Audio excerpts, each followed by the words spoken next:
అందరికీ నమస్కారం అండి. శ్రీ మహావిష్ణువు యొక్క దశావతారాల గురించి అందరికీ తెలిసిందే. ఈ 10 అవతారాలలో మొదటి అవతారమైన మత్స్యావతారాన్ని గురించి ఈరోజు మనం తెలుసుకుందాము. చేప రూపంలో వచ్చి హయగ్రీవుడనే రాక్షసుడిని సంహరించి లోక కళ్యాణం చేశాడు శ్రీ మహావిష్ణువు. పరమ పవిత్రమైన వేదాలను జనులకు అర్పించటం జరిగింది. పురాణాల ప్రకారము పూర్వం హయగ్రీవుడనే రాక్షసుడు నివసిస్తూ ఉండేవాడు. అతడు కశ్యప మహాముని, అతని భార్య ధను దంపతుల పుత్రుడు. ప్రజలకు మానవత్వాన్ని వరంగా ప్రసాదిస్తాడు కశ్యపుడు. అది ఇష్టం లేని హయగ్రీవుడు తండ్రి యొక్క నిర్ణయాన్ని వ్యతిరేకిస్తాడు. ఈ కారణంగా రాక్షసులకు రాజుగా హయగ్రీవుడు సింహాసనాన్ని అధిరోహిస్తాడు. సాధారణ ప్రజలు రాక్షసుల కంటే శక్తివంతులు కాకుండా ఉండటానికి అనేక విధాలుగా ప్రయత్నిస్తాడు. యజ్ఞయాగాదులను ధ్వంసం చేస్తాడు. ప్రజలను తీవ్రమైన ఇబ్బందులకు గురిచేస్తాడు. దానవ కులాన్ని అత్యంత ఉన్నతమైనదిగా నిర్మించాలని హయగ్రీవుడు భావిస్తాడు. అందుకోసము మానవులకు భంగం కలిగించేలా అనేక ప్రయత్నాలు చేశాడు.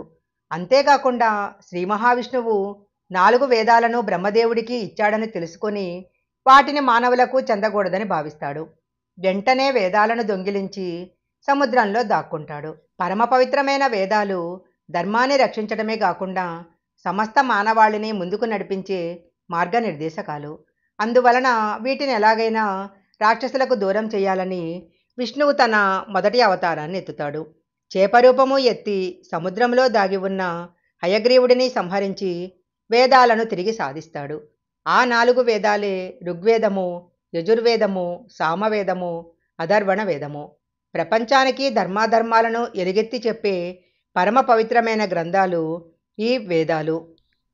శ్రీమన్నారాయణుడు మత్స్యావతారం స్వీకరించి వేదాలను కాపాడిన మార్గశిర శుద్ధ ద్వాదశిని మత్స్యద్వాదశిగా జరుపుకోవటం అనాది నుంచి సంప్రదాయంగా మారింది.